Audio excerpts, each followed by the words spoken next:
My name's Tom Squires and I'm a professional windsurfer for the British Sailing Team.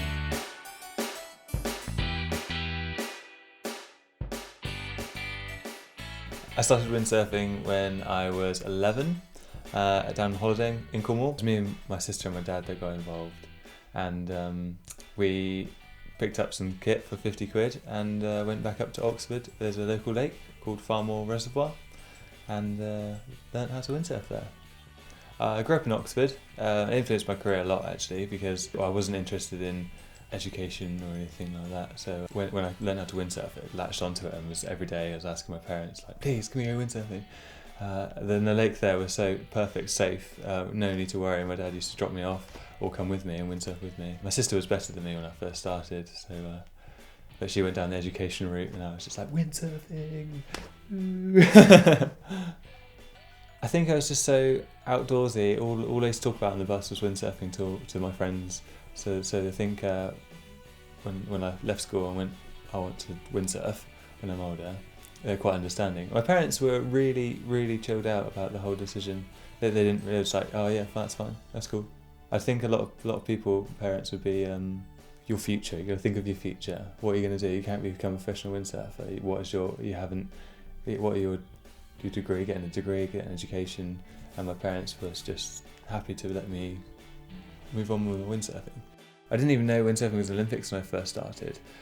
Somebody said to me when I was at the lake, just windsurfing around when I was a kid, we've already got one person to the Olympics from Farmore Reservoir, because Bryony Shaw, the bronze medalist from Beijing, she come from Farmore as well. And I was like, what do you mean it's in the Olympics? He was like, no, there's someone been to the Olympics. I was like, Olympics? Bloody hell. When I started racing, I never thought I was going to be that guy that's going to get to where I am now, or then to the Olympics. I was always like, there's always one person above me, there's always a couple of people above me, and I'm just going to do what I can just to enjoy it and race around with the top guys. And that was enough at that time. And I think it's really hard to switch your brain to be like, right, I want to win. I did get into it for a hobby, but get into it to race and to beat people, because sometimes you just need to be ruthless. The most important part of windsurfing for me is learning about yourself. It's all in here actually. You can be the best windsurfer in the world, but if your head's not in the game, you're not going to get anywhere. Someone told me when I was younger, something similar to, you can be a racer and a trainer, and if you're a racer, I think you're really good at racing. You want to win all the time, which is great because you perform well at regattas, but then when it comes down to training, you struggle to be like, no, I don't need to win this, I just need to get better at this technique.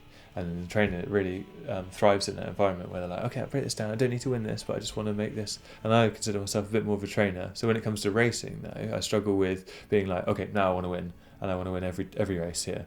I'm just like, this regatta, I'm going to work on that to get there. And I think when you learn about yourself and you can merge the two, and your head's in the game and you're not thinking about anything else because you've parked it, you're the best windsurfer you can be.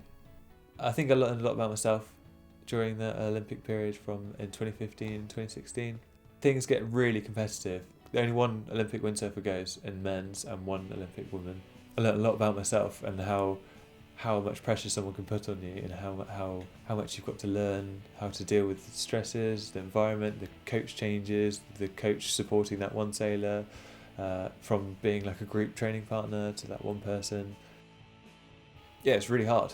It's crazy. You learn so much about yourself when you get pushed like that. Back in 2016, I said to myself, I was like, there's no way anyone that hasn't been through this will have the mental skills that I've learnt here to be as passionate and driven, and sometimes miserable, and sometimes really happy, all in like the same week. No one that hasn't been through that will be able to cope with that as well as I will in the 2019 and 2018. So that for me was changing points in my career. I've been doing it my whole life, but I still really enjoy it. It's still just like picking up my windsurfing kit now is just as good as it was when I was 11.